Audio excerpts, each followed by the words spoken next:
3 months ago, I asked you to tell me about your favorite Mac apps, and at 500 subscribers, I would make a video about them. So here we are. First of all, huge thank you to everyone who helped me reach this milestone. So without further ado, here are your favorite Mac apps. First, we have an app called Mac Mouse Fix. Let's take a look on their website. Whoa, that's a really cool website. Okay, it seems like that Mac Mouse Fix brings features from the trackpad to your mouse. Unfortunately, Mac Mouse Fix is paid, but they have a free trial, so let's get that. Okay, and it seems like I can put things on mouse buttons of my third-party mouse and smooth the scrolling, simulate a trackpad. I don't think I need that app because I use a Logitech MX Master 3S and the Logi Options Plus app does that by default. Also, I have MOS installed, which will also cover in this video. Before we continue, as you might know, WWDC is in just a couple of days and I have a pretty big video planned around it. You don't want to miss that. So hit that little subscribe button below the video. Next we have Homebrew, and this isn't actually an app, but it's a package manager, which means it's like an app store on steroids. I can give you a little demo if you want. So I can just do brew, install Mailzy, and Mailzy is an app that generates email addresses for free, and with that one command, so brew, install Mailzy, Mailzy is installed. Yeah, Homebrew is pretty cool. Next we have Visual Studio Code, and of course Visual Studio Code is already installed on my machine. In Visual Studio Code you can basically edit code, program some stuff. Most of you probably know it. Next we have Docker, and I think I have Docker. Let's see what we've got running inside Docker. Yeah, OpenWebUI and N8N. Docker is basically a tool which lets you separate software from the rest of your computer. I don't know, I have just inactive stuff in here. Next we have Firefox. As you can see, we are in Firefox. Next we have Screen Studio, and I don't think I need to download this app to show you what it does because you can see it in this video, but basically it does these zoom ins, which I also do in my video automatically. The problem is it's pretty expensive. Next we have Raycast, and as you can see, I'm using Raycast and I absolutely love it. If you don't know Raycast, you probably have heard about Spotlight, and Raycast is essentially the same but with so many features. I could pick a color like this one and it's copied to my clipboard. I have a clipboard history. I of course can launch apps. Alfred is essentially the same but with less features. Next up is Shutter. Shutter is a pretty advanced screenshot tool for macOS. I just use the normal screenshot tool, this one, but if you need more features you can try Shutter. Let's actually do that. If I do a screenshot using Shutter and go into the edit mode, I can do a bunch of really cool stuff. Point an arrow on something, add some text, put a rectangle somewhere. Of course I can draw on the screenshot, highlight some text. Then I can highlight a certain area, count on the screenshot, why would you do this, and add some other boring shapes. I think that's pretty much all you can do with the free version of Shutter, but there are way more features with the paid version. Next we have the Steam app, and I think I don't need to explain what Steam is. On Steam you can download games, basically every game, but it makes more sense on Windows. Then we have UTM, and I really like UTM because you can install pretty much every major operating system in UTM and use it as a virtual machine. So I have another version of macOS here and also Windows. Next we have an app called Darius. I found no app online called Darius. Could someone please drop a comment what this is? Next we have Arc.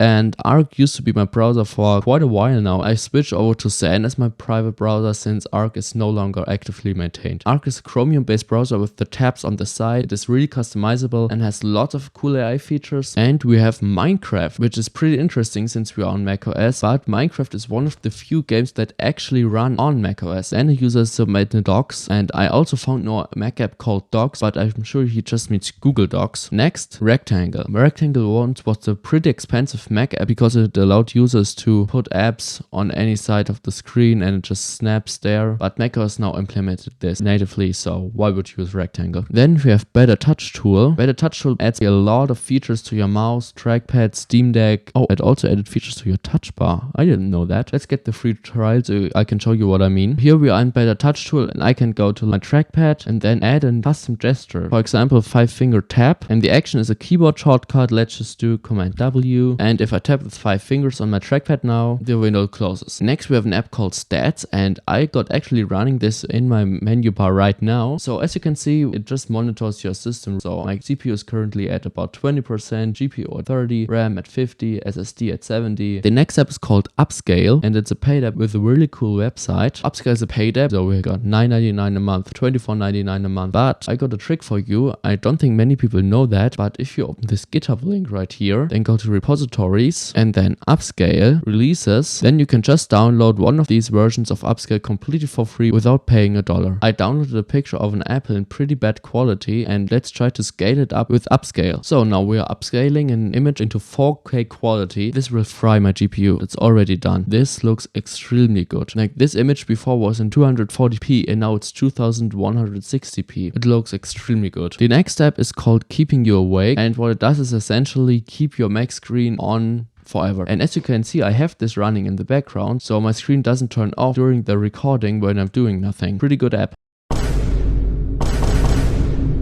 The next app is called InShot, but it seems like this is just a mobile app. Now we have MOS, I mentioned that before in the video, and it just makes your mouse scroll smooth. This is the scrolling experience with MOS enabled, and if I disable smooth scrolling in MOS, it looks like this. Very important app if you have a third-party mouse. Then we have CodeTypist, and I already mentioned that app in a recent video. Let me show you what that app does. If I just start typing, CodeTypist will automatically complete the sentence for me. This is super helpful for productivity and reduces effort needed to type. I love CodeTypist. Then we have Virtual Buddy, and it seems like it's a pretty similar app to UTM, but it just supports macOS. It has a cool design. Let's try it out. Create your first VM. Let's go. macOS, Linux, macOS, Linux, macOS, Linux, macOS, Linux, macOS. So I can import a custom IPSW file, which is an installer file for macOS. Then I can download an IPSW file or download it in another way. I think I've got an IPSW file laying around. 6 to 8 weeks later. No, I don't. But if we can download an IPSW file, we can do that. So what do we want? Let's do the latest version of macOS 12. macOS Monterey was the last good macOS version. Give it a good name. 46 gigabytes is good. 4 cores, 8 gigs of memory, no Apple Intelligence. We don't need additional storage. I don't care about the rest. Just continue. And now it's downloading the IPSW file. Time for coffee. It's coffee!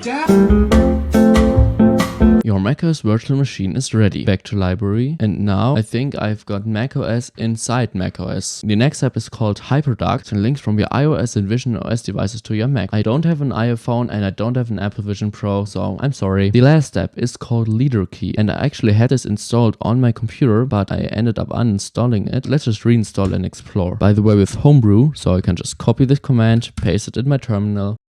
And just so, LeaderKey is installed. So what can you do with LeaderKey? If I go to Preferences, wait, how did that work?